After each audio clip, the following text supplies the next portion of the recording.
Hey guys, today I will quickly explain how to set up MotiveWave for order flow trading. And before we begin with the video, I want to mention that I created a free Discord where I will trade live sometimes. We'll be able to interact with you. It's simple, free community related to quantitative trading and order flow trading. I will post templates there, code for strategies, interesting studies. And if you're interested in quantitative trading or trading in general, feel free to join. It's a free link in the description. So in order to set up our MotiveWave for order flow trading, we will have to have two charts. One will be located on the left, another will be located on the right. We will scale them later. So now let's first explain how do you achieve that. You press configure, layout, and you press float. And once that's done, you will have few charts open. You simply remove the amount you want and open the assets you're interested in.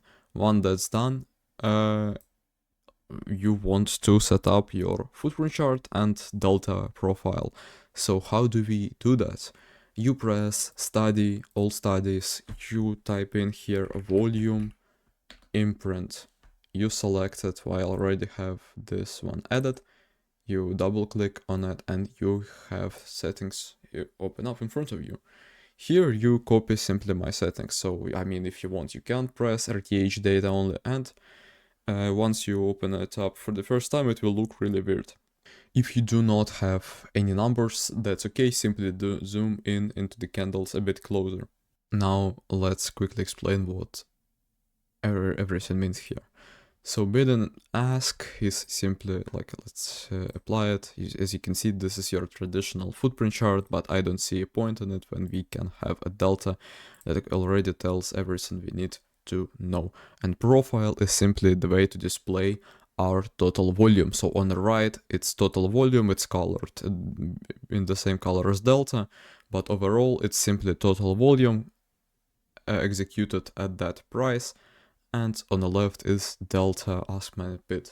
So here you want to disable use historical minute bars. It simply improves accuracy of the candles, and imprint count is simply the amount of bars you want to print. Initially it will be a very little number, but I set it to 1,000 so I can backtest and simply see what price has done in the past, because if we have somewhere a zero print or opposite, like 1,000 contracts executed only at one tick, I wanna be able to see that. Now we can skip display, imbalance, HV and LVN. We do not need that. Now, in order to set up total volume like I have, you press align left, you disable this, and bar color scheme, you press delta.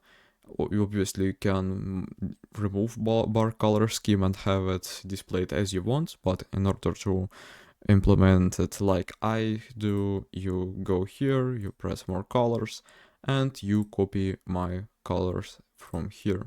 And here is another one. So once that's done, you skip ladder, you skip bid and ask, and you press delta. Here you enable histogram, you press right, and like for example, if you press left, apply, as you can see, our delta will be on the left. If you press middle, it will be very weird, so I press right, and I prefer to show the imbalance. I do not use it quite often, but sometimes it's really useful to see. Also, if you want, you can change the percentage of the imbalance here. So once that's done, we want to add our delta profile. You press here, summary profile, we press show summary, you select type delta, you align it as you want, and you press visible bars. I mean, if you want, you can select something different, but for scalping, we will use visible bars. So once that's done, I recommend you to save it as a template, and you press apply. You will have your footprint chart set up. Also, to make a footprint chart look proper, you need to disable candles here. You press no bars, because with bars it will look a bit weird, as you can see, and you don't want to have that even with the line chart, so I recommend you to press no bars. Once that's done, we can switch to our second chart, where we'll have the same asset open, but we will be able to look at it a bit from this different perspective, because when we use footprint charts, we have to be really zoomed in. So first of all, you want to add a volume profile. To edit, you go press on this button and you enter volume profile. There you remove use historical minute bars, you select tick interval of 1, time range of 1 day, and you select RTH data only if you want to. Then you go to display, you select bar color gray or any other you want, and that's basically it for the volume profile. Now, in order to add big trade bubbles, you repeat almost the same process. You go press this button, you type in there big trades, you open it up, and you simply copy my settings. There is almost nothing to change besides the opacity. We can change it to more professional value, and you can simply copy everything else. I have nothing else changed here, and you press apply. Once that's done, if you want to, we can also add the order heat map.